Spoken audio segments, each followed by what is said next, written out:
Alright, I'm Charles. We're with Katie. We're going to be telling you a little bit about psychrometers and humidity within this building. So, anyway, first we're going to be talking about basically how the psychrometer works, just a little bit about that. And go on explaining, once you get the numbers from the psychrometer, how to read it on the chart.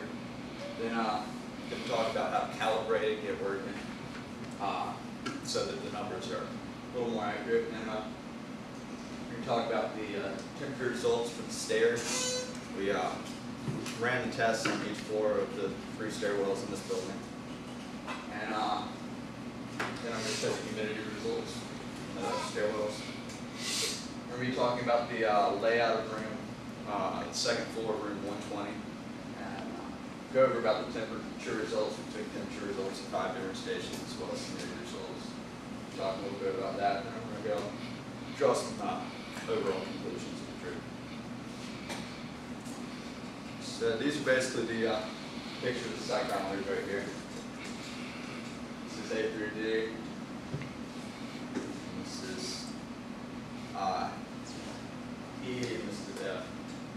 Basically, the way they work is grab hold of this little blue thing, handle, spin it around, and you've got your dry bulb that you just take when it's stationary, you get a temperature. This wet bulb right here is a hugging thermometer, and as you spin it around, water evaporates off of it, lowering the temperature. You take the differences in the two temperatures, and it can give you the humidity of the air. Because if it's drier, it's going to evaporate more, lowering the temperature more. It's not as dry. It's not going to evaporate as much. But once you have these numbers, you have your dry bulb temperature, which you read right here on this axis. It's a pretty complex looking chart. But then you get your wet bulb temperature right here. You go to where the two match up. The wet bulb temperatures kind of go at this angle over here. You go to where they match up, you go over, and this is your humidity right here. See a little bit closer, these angles.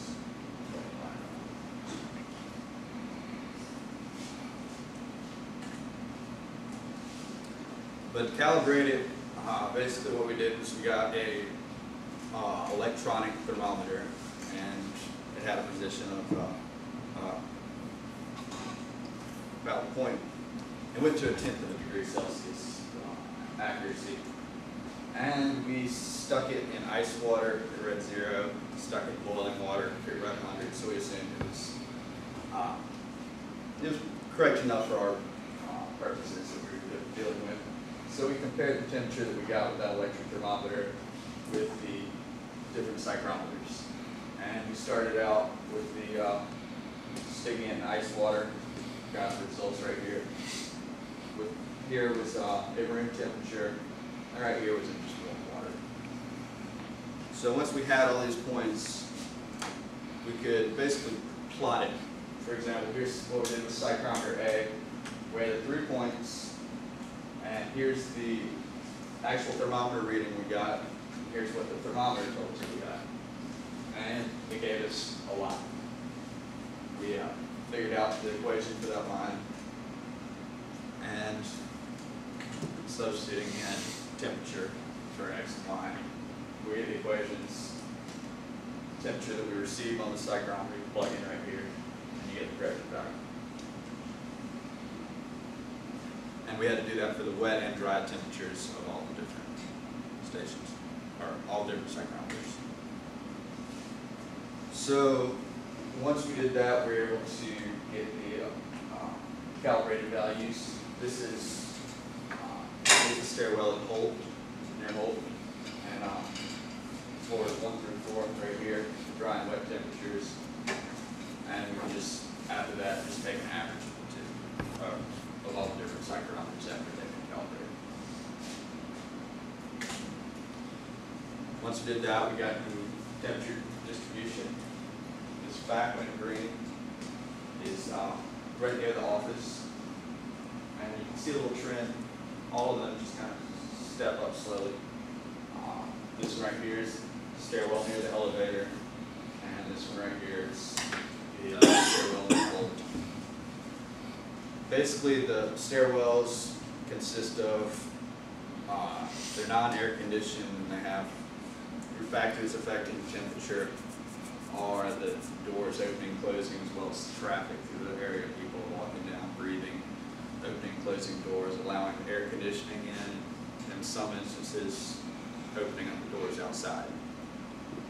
So, yeah, there's a general trend going on, showing that heat rises.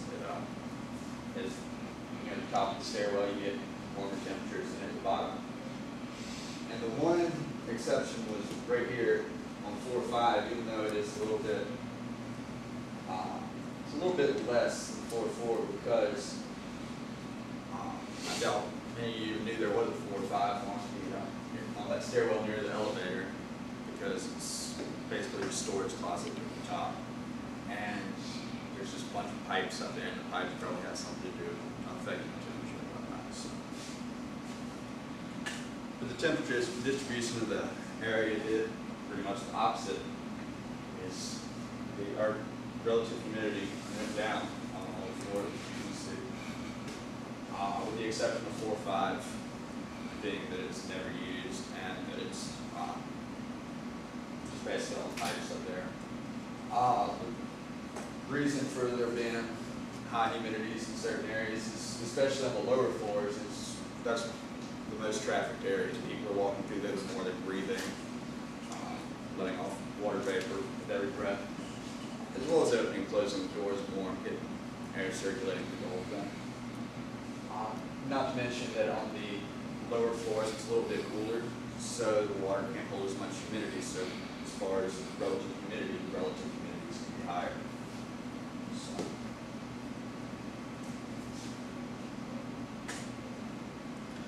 And this is the layout of the second floor of room 120. Here's that door where you get right here. The James Bond looking stairs are right there. Station 5 right here is where that fan is that shoots off and circulates the air through the room. And 3 is where it's like where the generator is right there. And all the other gizmos within the room. But this layout right here is kind of represents a 3-dimensional distribution of the temperature throughout the room.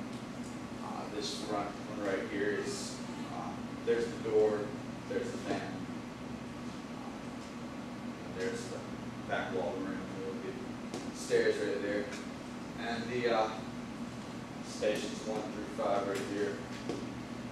And right here, this was, most of the stations were all pretty consistent. The readings were all taken either on the grate or on a table, except for on station 1 right here. And the reason for the lower temperature right there is because those readings were taken on the actual concrete slab rather than being on air. So there's probably something going on within the slab to lower the temperature. Warm air is leaving through the slab right there, the concrete slab. The humidity distribution, pretty much similar in all these points right here. The fan, except for it's a little bit higher right here where the fan is blowing up. It's bringing a little bit more humidity from the lower levels. But right here, we get a lot higher results because that's where it's cooler, so the water or the air can't quite hold as much humidity. So basically, the conclusion from the whole experiment is when you have an enclosed system, heat's going to rise. It's going to be warmer than the upper floors rather than the lower floors. And as well as hot air can hold more humidity than cool air. Temperature's pretty close. If it's a little bit cooler, it has around the same moisture content, the humidity is going to be, or relative humidity is a little bit different. Human traffic is going to influence both your temperature and your humidity because of the opening and closing of outdoors as well as people breathing and just walking in the area. And final conclusion here is that the concrete slabs are going to affect the temperature because concrete, the concrete slab has access with other rooms with the outside. So any questions?